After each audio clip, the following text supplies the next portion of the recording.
Hi hello ಎಲ್ರಿಗೂ ನಮಸ್ಕಾರ. ನಾವಿವತ್ತು ನೋಡೋಣ 2026ರ ಮೋಸ್ಟ್ ಅವೈಟೆಡ್ ಕನ್ನಡ ಫಿಲಂ ಯಾವ್ದು ಅಂತ. ಮೊದಲಿಗೆ ರಾಕಿಂಗ್ ಸ್ಟಾರ್ ಯಶ್ ಅವರ ಟಾಕ್ಸಿಕ್ ಸಿನಿಮಾ.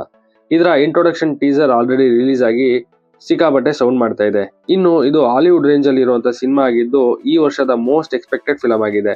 ಹಾಗೆ ಈ ಮೂವಿನ ಡೈರೆಕ್ಟ್ ಮಾಡ್ತಾ ಇರೋದು ಗೀತು ಮೋಹನ್ ದಾಸ್ ಅವರು. ಮತ್ತೆ ಇದರಲ್ಲಿ 6 ಜನ ಹೀರೋಯಿನ್ಸ್ ಇರೋದು ತುಂಬಾ ಕ್ಯೂರಿಯಸ್ ನ ಕ್ರಿಯೇಟ್ ಮಾಡಿದೆ. ಇನ್ನು ಈ ಫಿಲಂ ಯುಗಾದಿ ಹಬ್ಬಕ್ಕೆ ಅಂದ್ರೆ 19 ಮಾರ್ಚ್ಗೆ ಆಲ್ ಓವರ್ ವರ್ಲ್ಡ್ ರಿಲೀಸ್ ಆಗ್ತಾ ಇದೆ. ಎರಡನೆಯ ಫಿಲಂ ಬಂದು ಕೆಡಿ ಅಂದ್ರೆ ಕಾಳಿದಾಸ್. ಜೋಗಿ ಪ್ರೇಮ್ ಅವರ ಡೈರೆಕ್ಷನ್ ಅಲ್ಲಿ and action prince Dhruva Sarja ಅವರ ಕಾಂಬಿನೇಷನ್ ಅಲ್ಲಿ ಬರ್ತಾ ಇರುವಂತ ಸಿನಿಮಾ ಇದಾಗಿದೆ.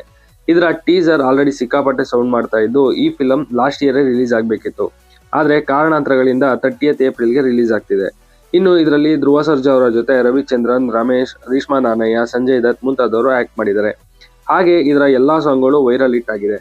ಮೂರನೆಯ ಫಿಲಂ ಅಂದ್ರೆ ಅದು BRB ಬಿಲ್ಲಾ ರಂಗ ಬಾದ್ಶಾ. ಇದು ಅನೂಪ್ ಭಂಡಾರಿ ಅವರ ಡೈರೆಕ್ಷನ್ ಅಲ್ಲಿ ಕಿಚ್ಚ ಸುದೀಪ್ ಅವರು ಆಕ್ಟ್ ಮಾಡ್ತಾ ಇರುವಂತ ಮೂವಿ ಆಗಿದೆ.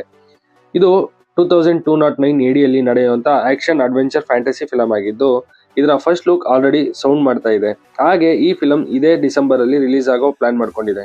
ನಾಲ್ಕನೆಯ film land lord. Duniya Vijay ಹಾಗೂ ಜಡೇಶ್ KMP ಅವರ ಡೈರೆಕ್ಷನ್ ಬರ್ತಾ ಇರುವಂತ ಸಿನಿಮಾ ಇದಾಗಿದೆ. ಇದು 1980 ಕಾಲಘಟ್ಟದಲ್ಲಿ ನಡೆಯುವಂತ ವಿಲೇಜ್ ಸ್ಟೋರಿ ಆಗಿದ್ದು ಇದರಲ್ಲಿ ವಿಜಯ್ ಅವರ ಎಗೇನ್ಸ್ಟ್ ಆಗಿ ರಾಜ್ ಬಿ ಶೆಟ್ಟಿ ಅವರು ಅಂಡ್ ವೈಫ್ ಆಗಿ ರಚಿತಾ ರಾಮ್ ಅವರು ಲೀಡ್ ರೋಲ್ ಅಲ್ಲಿ ಕಾಣಿಸ್ಕೊಂಡಿದ್ದಾರೆ. ಅಂಡ್ ಇದರಲ್ಲಿ ರಿತನ್ಯ ವಿಜಯ್ ಅಂದ್ರೆ ದುನಿಯಾ ವಿಜಯ್ ಅವರ ಮಗಳು ಕಾಣಿಸ್ಕೊಂಡಿದ್ದು ಇವರ ಜೊತೆ ಉಮಾಶ್ರೀ, ಭಾವನಾ ರಾವ್, ರಾಕೇಶ್ ಅಡಿಗ ಮುಂತಾದವರು ಆಕ್ಟ್ ಮಾಡಿದ್ದು ಇದು 23rd ಜನವರಿಗೆ ರಿಲೀಸ್ ಆಗ್ತಾ ಇದೆ. ಐದನೆಯ ಫಿಲಂ ಬಂದು 666 ಆಪರೇಷನ್ ಡ್ರೀಮ್ ಥಿಯೇಟರ್. ಇದು ಸೆಂಚುರಿ ಸ್ಟಾರ್ ಶಿವಣ್ಣ ಹಾಗೂ ಡಾಲಿ ಧನಂಜಯ್ ಅವರ ಲೀಡ್ ರೋಲ್ ಅಲ್ಲಿ ಹೇಮಂತ್ ಎಂ ರಾವ್ ಅವರು ಡೈರೆಕ್ಟ್ ಮಾಡ್ತಾ ಇರುವಂತ ಸ್ಪೈ ಆಕ್ಷನ್ ಥ್ರಿಲ್ಲರ್ ಫಿಲಂ ಆಗಿದೆ. ಇದು 1970s ಅಲ್ಲಿ ನಡೆಯುವಂತ ಸ್ಟೋರಿ ಆಗಿದ್ದು ಇದರಲ್ಲಿ ಪ್ರಿಯಾಂಕಾ ಮೋಹನ್ ಅವರು ಕೂಡ ಕಾಣಿಸ್ಕೊಳ್ತಿದ್ದಾರೆ. ಇವಾಗಲೇ ಫಿಲಂ ಟೀಮ್ ಇಂದ ಫಸ್ಟ್ ಲುಕ್ ಪೋಸ್ಟರ್ ಕೂಡ ರಿಲೀಸ್ ಆಗಿದೆ. ಮತ್ತೆ ಇದು ಸೆಪ್ಟೆಂಬರ್ or ಅಕ್ಟೋಬರ್ ಅಲ್ಲಿ ರಿಲೀಸ್ ಆಗೋ ಚಾನ್ಸಸ್. ಆರನೆಯ ಫಿಲಂ ಕರಾವಳಿ. ಇದರಲ್ಲಿ ಪ್ರಜ್ವಲ್ ದೇವರಾಜ್, ರಾಜ್ ಬಿ ಶೆಟ್ಟಿ ಅವರು ಕಾಣಿಸ್ಕೊಳ್ತಾ ಇದ್ರೆ ಇದನ್ನ ಡೈರೆಕ್ಟ್ ಮಾಡಿರೋದು ಗುರುದತ್ತ ಗಾಣಿಗ. ಈ ಸಿನಿಮಾ ಕರಾವಳಿ ಕಲ್ಚರ್ ಹಾಗೆ ನಮ್ಮ ಕಮಲದ ಬೇಸ್ ಮೇಲೆ ಮಾಡಿರುವಂತ ಒಂದು ಚಿತ್ರ ಆಗಿದೆ. ಇವಾಗಲೇ ಟೀಸರ್ ಇಂದ ಸದ್ದಲ್ಲಿರೋ ಇದು ಮೇ or ಜೂನ್ ಅಲ್ಲಿ ರಿಲೀಸ್ ಮಾಡ್ಕೊಳ್ಳೋ ಪ್ಲಾನ್ ಆಗಿದ್ದಾರೆ. ಏಳನೆಯ ಫಿಲಂ ಉತ್ತರಾಖಂಡ. ರೋಹಿತ್ ಪಡಕಾಯ್ ಅವರ ಡೈರೆಕ್ಷನ್ ಬರ್ತಾ ಇರುವಂತ ಆಕ್ಷನ್ ಡ್ರಾಮಾ ಫಿಲಂ ಇದಾಗಿದೆ. ಇದರಲ್ಲಿ ಶಿವರಾಜ್ ಕುಮಾರ್, ಡಾಲಿ ಧನಂಜಯ್, ದಿಗಂತ್, ಐಶ್ವರ್ಯ ರಾಜೇಶ್, ಭಾವನಾ ಮೆನನ್, ರಂಗಾಯಣ ರಘು, ಯೋಗರಾಜ್ ಭಟ್, ಚೈತ್ರಾಚಾರ್ಯ, ಉಮಾಶ್ರೀ ಮುಂತಾದಂತ ದೊಡ್ಡ ತಾರಾ ಬಳಗ ಇರುವಂತ ಈ ಫಿಲಂ ಇಂಟ್ರೊಡಕ್ಷನ್ ಟೀಸರ್ ಮತ್ತೆ ಪೋಸ್ಟರ್ ಇಂದಾನೆ ಕ್ಯೂರಿಯಾಸಿಟಿ ಜಾಸ್ತಿ ಮಾಡಿದೆ. ಅಂಡ್ ಈ ಫಿಲಂ ನವೆಂಬರ್ ಅಲ್ಲಿ ರಿಲೀಸ್ ಆಗೋ ಚಾನ್ಸಸ್ ಕೂಡ ಇದೆ. ಒಂಬತ್ತನೆಯ ಫಿಲಂ ರಕ್ಕಸಾಪುರದೋಳ್. ರವಿ ಸಾರಂಗ ಅವರ ಡೈರೆಕ್ಷನ್ ಅಲ್ಲಿ ಬರ್ತಾ ಇರುವಂತ ಚಿತ್ರ. ಇದರಲ್ಲಿ ರಾಜ್ ಬಿ ಶೆಟ್ಟಿ ಅವರು ಒಬ್ಬ ಪೊಲೀಸ್ ಕಾಪ್ ರೋಲ್ ಮಾಡ್ತಾ ಮೈಸೀರಿಯಸ್ ಡೆತ್ ನ ಇನ್ವೆಸ್ಟಿಗೇಷನ್ ಮಾಡುವಂತ ಒಂದು ಡ್ರಾಮಾ ಫಿಲ್ಮ್ ಆಗಿದೆ. ಇದರಲ್ಲಿ ರಾಜ್ ಬಿ ಶೆಟ್ಟಿ ಅವರ ಜೊತೆ ಅರ್ಚನಾ ಕೊಟ್ಟಿಗೆ, ಗೋಪಾಲ್ ಕೃಷ್ಣ ದೇಶಪಾಂಡೆ, ಗೌರವ್ ಶೆಟ್ಟಿ ಮುಂತಾದವರು ಆಕ್ಟ್ ಮಾಡಿದ್ದಾರೆ. ಈ ಸಿನಿಮಾ ಇದೇ ಫೆಬ್ರವರಿ 6ಗೆ ರಿಲೀಸ್ ಆಗ್ತಾ ಇದೆ. 9ನೆಯ ಫಿಲಂ ಉಗ್ರಾಯುಧಂ. ಇದೊಂದು ಹಿಸ್ಟಾರಿಕಲ್ ಪೀರಿಯಡ್ ಡ್ರಾಮಾ ಮೂವಿ ಆಗಿದ್ದು ಪುನೀತ್ ರುದ್ರನಾಗ್ ಅವರ ಮೊದಲನೇ ಡೈರೆಕ್ಷನ್ ಅಲ್ಲಿ ಬರ್ತಾ ಇರುವಂತ ಚಿತ್ರ. ಇದರಲ್ಲಿ ಶ್ರೀಮುರಳಿ ಅವರು ನಾಯಕ ನಟನಾಗಿ ಕಾಣಿಸ್ಕೊಳ್ತಾ ಇದ್ರೆ ಇದು ಸುಮಾರು 700 ವರ್ಷಗಳ ಹಿಂದೆ ನಡೆಯುವ ಚಿತ್ರ ಆಗಿದೆ. ಇದು ಡಿಸೆಂಬರ್ ಎಂಡ್ ಅಥವಾ ನೆಕ್ಸ್ಟ್ ಇಯರ್ ಜನವರಿಲಿ ರಿಲೀಸ್ ಆಗೋ ಚಾನ್ಸಸ್ ಇದೆ. 10ನೆಯ ಫಿಲಂ ಫಾದರ್. ಇದೊಂದು ತಂದೆ ಮಗನ ಎಮೋಷನಲ್ ಡ್ರಾಮಾ ಫಿಲ್ಮ್ ಆಗಿದೆ. ಇದರ ಸ್ಟೋರಿ ಲೈನ್ ಏನಪ್ಪಾ ಅಂತಂದ್ರೆ ಅಪ್ಪನ್ನ ಕೊಲ್ಬೇಕು ಅನ್ನೋ ಮಗ ಅಂಡ್ ಮಗನ್ಗೋಸ್ಕರ ಫೈಟ್ ಮಾಡುವಂತ ಅಪ್ಪ, ಇವರಿಬ್ಬರ ಮಧ್ಯೆ ನಡೆಯುವಂತ ಸ್ಟೋರಿನೇ ಇದಾಗಿದೆ. ಇದರಲ್ಲಿ ಡಾರ್ಲಿಂಗ್ ಕೃಷ್ಣ ಅವರ ಜೊತೆ ಪ್ರಕಾಶ್ ರಾಜ್, ಅಮೃತ ಅಯ್ಯಂಗಾರ್, ನಾಗಭೂಷಣ್, ಅವಿನಾಶ್ ಮುಂತಾದವರು ಕಾಣಿಸ್ಕೊಳ್ತಾ ಇದ್ದು ಈ ಮೂವಿನ ಡೈರೆಕ್ಟ್ ಮಾಡ್ತಾ ಇರೋದು Raj Mohan.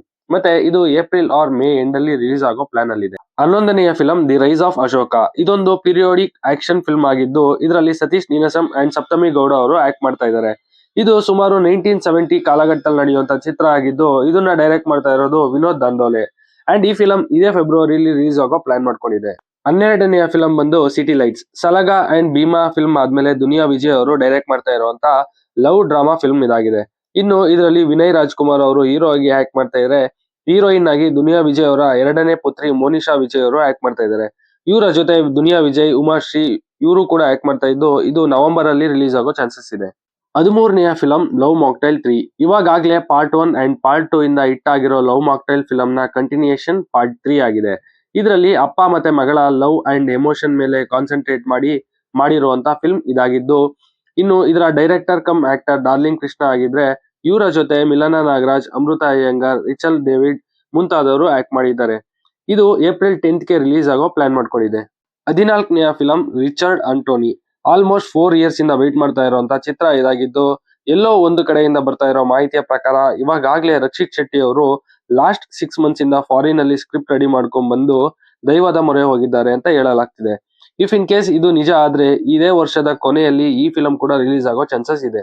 15ನೆಯ film Pinaka. Golden star Ganesh ಅವರು ಒಬ್ಬ ಮಂತ್ರವಾದಿ ತರ ಕಾಣಿಸ್ಕೊಳ್ತಾ ಇರುವಂತ ಚಿತ್ರ ಇದಾಗಿದೆ.